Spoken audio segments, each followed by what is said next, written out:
Hello everyone and welcome back to my channel. It's Rachel Ray here, and today I'm going to share with you how I grid my fabric. I am going to be gridding for this pattern, which I call the Galaxy Unicorn. My very good friend Crafting with Mrs. Crochet and Coffee actually purchased this for me, so I won't be sharing the pattern, but I just wanted to show you what to look for and how to start gridding, because a few people have been wondering how I grid fabric. You're going to need something. Some people use metallic thread, which is what I'm going to be using today. This is, I'll put the name in the video because this was gifted to me from my good friend Jessie at Mislaid Pages. And I'm going to be using an 18 count Ada Galaxy fabric from Misty Fabrics. You can check her out. I'll have her link below. And this is a beautiful opalescent. And what we really want to do is just make a grid on the fabric so that it's easier to count when we go to actually stitch it.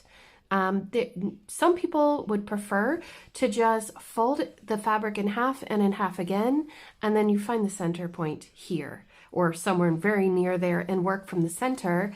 But other people like to work from a corner, and in that case, you really want to go ahead and pre-grid your fabric. Or if you're a beginner, it's a really great way to start.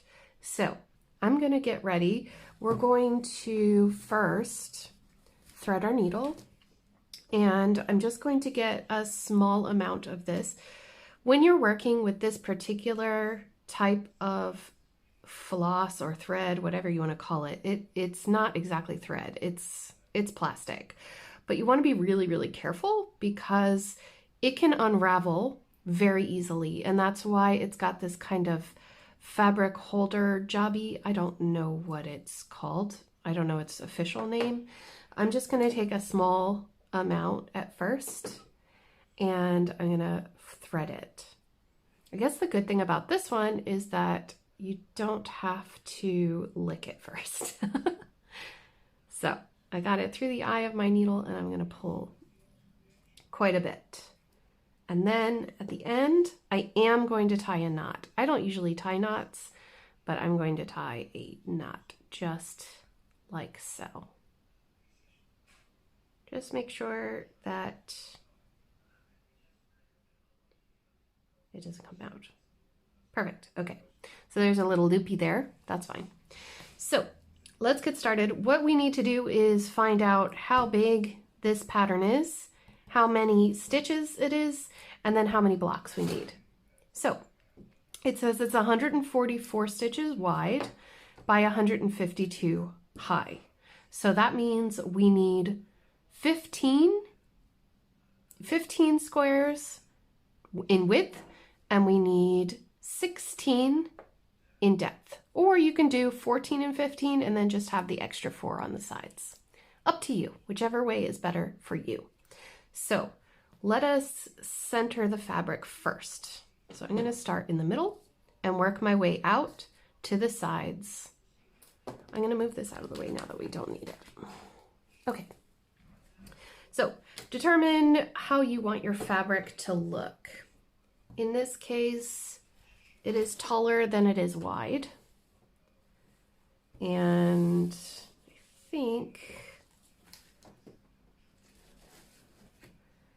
I think I want it to look, let's have a look on the other side.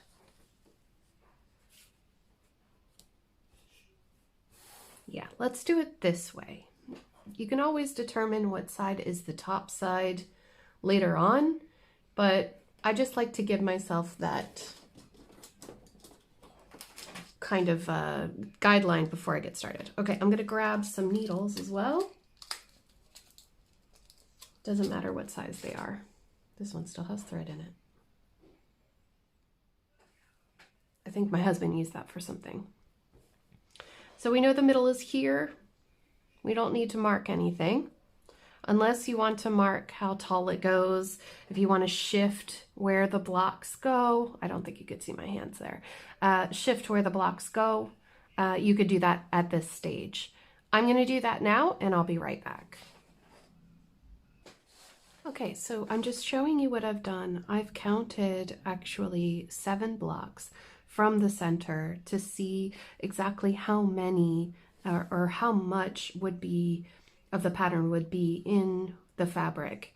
And as I'm looking at it here, it would be about this amount, which you can see in the viewfinder. And I'm not exactly happy with this placement, so I'm actually going to shift it down. I'm going to shift the picture or where I want the unicorn to be down the fabric in this area, leaving myself a good 3 inches of fabric still around the edge to be able to frame it. But I want more of this dark color to be behind the unicorn. So that's what I'm going to do. I'm going to shift it down a little bit, and then I can use the excess for something else later on. So I'm going to move down, and it does not need to be perfect, but I definitely want to make sure that I measure this. So I'm going to show you how I'm going to do that. It's quite simple, really. So here is 3 inches from the outer edge right there. That's 3 inches. So I'm going to go ahead and place my needle relatively around 3 inches, maybe up just a tiny bit, just to give myself a little bit of extra room when I go to frame. Still in around the center seam, which is maybe slightly to the right of where I've put my needle. This can be more or less, you know, you can take your time and do it as perfect as you want. What I'm first doing though, let me see if I can just bring you down. Bear with me. Okay, I'm going to make some loops here so that I have an anchor point for this middle piece of thread. So I've pulled through. I'm going to pull the rest of the metallic through there as well, all the way to the end. Then I'm going to loop around. I go down a few stitches, and then I'll come back up through that hole again. And I'm just doing that to secure this, and it makes it easier to cut when I'm finished with the design. You can just come along and cut through that little security thing, and it'll allow you to really easily get this thread out of the fabric. I have come up under the next hole. So here's my anchor thread where I can easily cut it later on when I'm finished. I've gone under and skipped 1 block, and now I'm going to count 8 blocks. 1, 2, 3, 4, 5, 6, 7, 8. I'm going to put my needle through the 8th hole. Why the 8th hole? I'll tell you. So the long edge of your block only covers 8. The 2 uncovered blocks are the 2 on the ends. So you don't need to count those ones. And then when you're ready, you're going to come up after 2. So here's 1, 2. So you're leaving the 2 blocks underneath. So on the bottom side, you'll see it here in a second.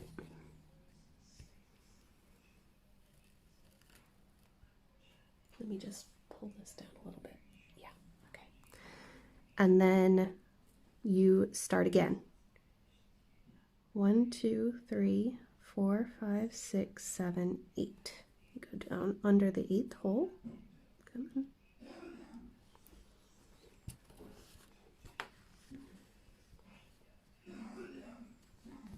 Sorry for my husband, he seems to be having a coughing fit again. And then you do the same thing again, okay? And you just keep going all the way up the fabric in this method. Now, purple probably isn't the best on this fabric, but it is metallic, so hopefully I'll be able to see it. I'll be back in a few minutes, well, it'll probably be a little while longer, and I'll show you what to do when we go sideways. So you just keep going, skip over, make your columns, and then come back. Okay, quick update. So I've gone ahead and I have stitched up 15 blocks, and that's going to represent 150 stitches. So what you need to do now is you need to turn a corner and go down the next row. So this is the way that I do it. Maybe other people would rather go across and do this whole line so that you can see the bottom and then the top, but it's up to you. It's totally up to you. Once you get comfortable with this method, it's very easy. So just turn your fabric. And just remember that this is my top. This is the full length, the full height of the pattern, and this is going to be the bottom edge. So what I'm going to do now is I'm going to count away by 8, and then I'm going to go back up the length. And it'll be super easy because all you need to do is follow where these come up, these lines, and just copy them 10 rows over. So I hope that makes sense. Let me show you what I mean. I've made my 8 line here. And remember, you skip 1 and that makes it to 10. Then you want to skip 1 underneath the fabric because that's the corner. And then you want to go up 8 again. So I'm going to pull up my thread. I've skipped this corner and I've skipped this corner. So there will be, the thread will carry underneath in a diagonal fashion. That's what really confused me when I first started gridding. So remember to skip that corner and then skip the other corner. Imagine there's an imaginary line there. And then you count 8, 1, 2, 3, 4, 5, 6, 7, 8. Go down, pull it through. Then you want to skip 1 in the corner again, because that is your other stitch. And then you want to skip another one as you go up to the left. And then I'm going to turn my fabric again.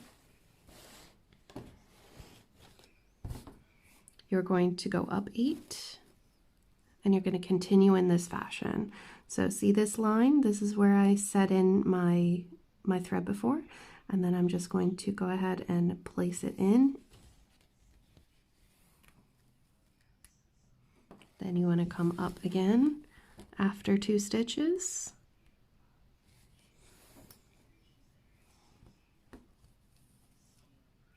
Oops, got caught.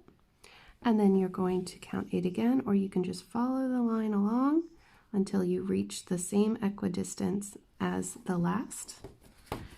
Go in, skip 2, 1, 2, come up again, follow the line, which is 8, match it up to the line you're on, and put it in. And you just continue this way in a kind of a zigzag. That's how I do it anyway. It's just easier for me. There's a lot less counting involved. As long as you have the right amount counted the first time, it makes it so much easier later on, because you really just have to follow and your eye will see the lines where you're supposed to put it down. So I hope that helps. I'll be back in a little while and I'll show you the finished look of the gridding.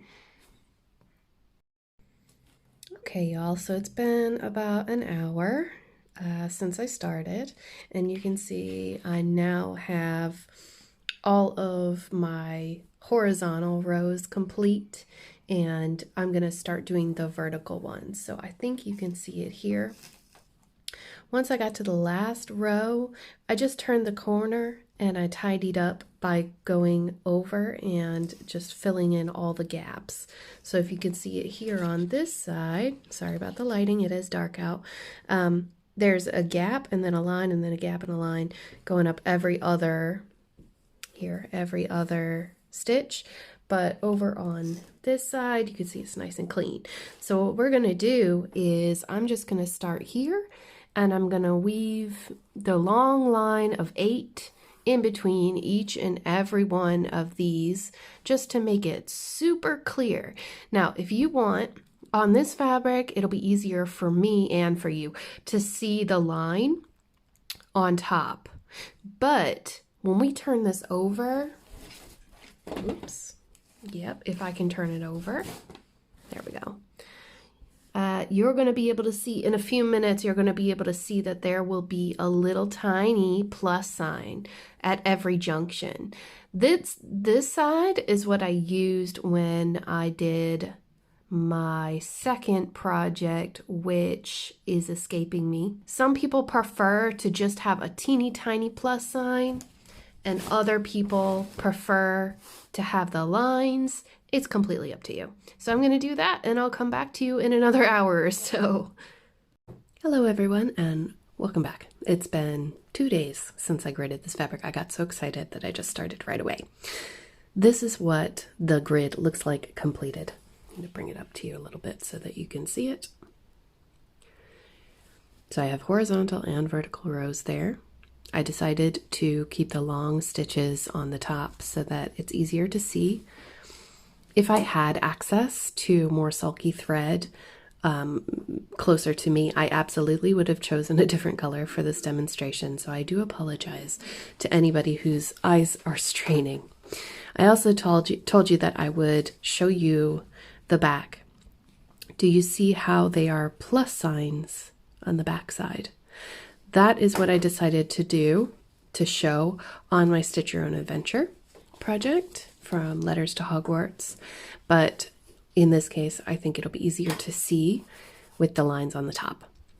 It's very simple to do, and I hope that this tutorial helped you to be able to do it yourself. I think the hardest part is figuring out where exactly on the fabric you want to start.